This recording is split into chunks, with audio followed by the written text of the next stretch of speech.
What would you do if you could see every dollar clearly, not just a vague sense of where your money goes? You would stop guessing and start planning, and your money would finally start working for you, month after month as you make smarter choices.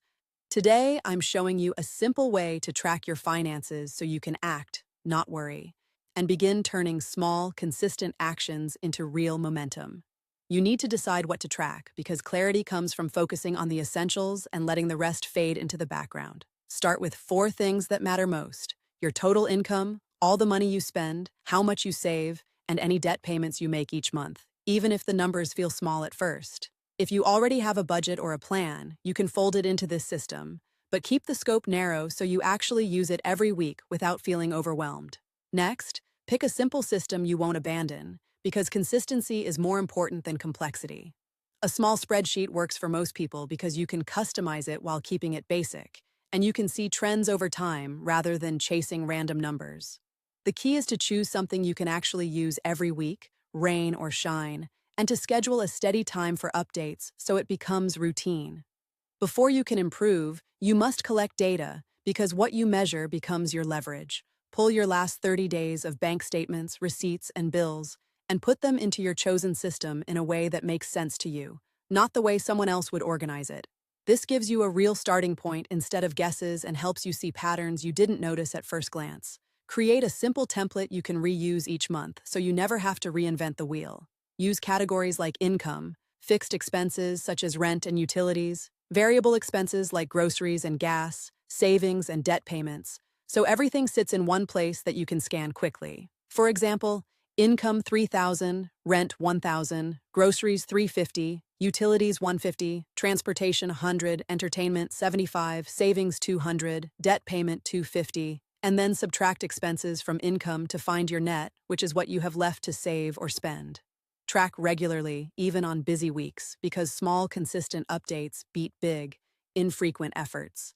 Enter transactions after you spend or at the end of each day, even if it feels small, as this builds a habit that compounds over time.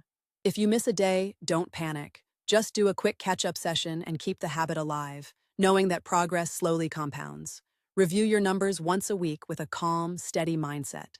Set a fixed time, like 15 minutes, and categorize any uncategorized spending so the data stays clean. Look for small leaks, such as subscriptions you barely use or meals out that drift from your plan, and decide what to cut or reallocate. Use the data to set 1 or 2 realistic goals each month and make them specific so you can measure progress. It could be cutting grocery waste, canceling an unused subscription, or boosting your emergency fund by a specific amount that feels meaningful to you. Goals should be doable and tied to your numbers so you can see progress without feeling discouraged. Save time with a few quick wins that stack up over weeks. Auto-download transactions from your bank, set alerts for big spending, and use a simple rule like no new subscriptions this month unless you approve them, so you stay in control. Be aware of common traps and plan to avoid them. Don't chase perfect categories or overthink every entry, because that can slow you down and kill momentum.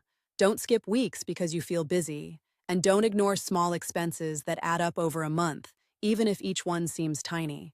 Think of a typical month as a small project. You list income and fixed costs, then notice you spent more on coffee and snacks than planned, and you decide what to adjust. This leads you to cut $20 a week and move that money into savings, giving you a clearer picture and a repeatable win you can build on next month. Tracking your finances doesn't have to be hard or fancy. The system should fit your life, not demand you change your routine completely, and it should feel like a tool that helps you while you sleep. Small, consistent steps add up and give you real control over money, plus the confidence to handle surprises. If you found this helpful, please like the video. Subscribe for more practical money tips and step-by-step guidance, and tell me in the comments what you will track first.